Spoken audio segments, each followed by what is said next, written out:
Alright y'all, so quick recap, and I apologize if the video looks a little different. I'm recording on another device, but got everything cut out.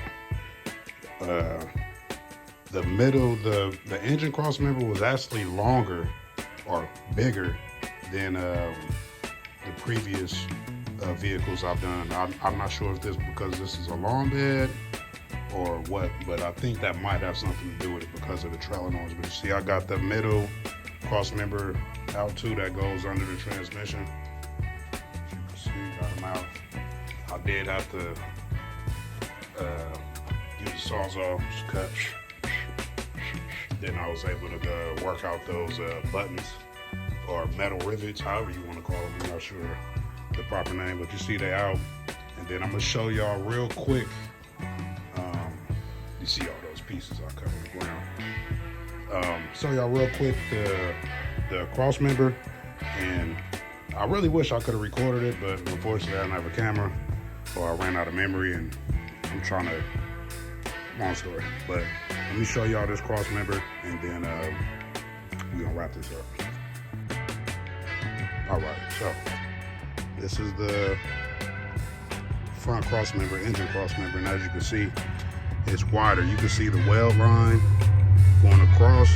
That's the normal width or length of the, maybe it's a short bed, long bed thing, because this truck was originally a long bed, and obviously it's been shortened, but you can see it's more, a lot more material to cut through. Usually it's just this part right there, so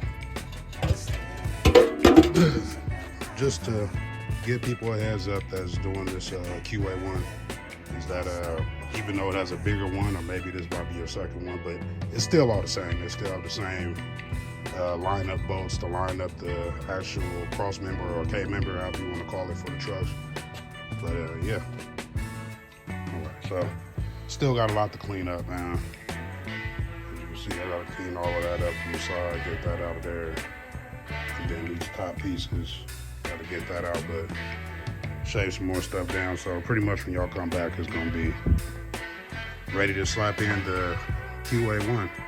And then the lineup bolts that I was talking about are these three holes right here across from each other. Those are like parallel on both sides. At least that's what I remember, and they all got them. So I was worried about that when I was cutting out that cross member. That was what I was kind of mentioning. So it's the same on all of them. I see why you can do the, what is it, the Lincoln or Crown Vic K-member swap or chassis swap. I see why it works. I know they can make kits for them because they got, can't see it on that side. But yeah, y'all see when I install it, man. But it's been your boy Chop, man. And this is pretty much the end of the disassembly. I guess the rest is going to be assembly for the front until we get to that rear end, because this is, like I said, full Qa1. All right, y'all. If you haven't, tap the subscribe button, like the videos. Appreciate all the support. Yeah, catch y'all on the next one.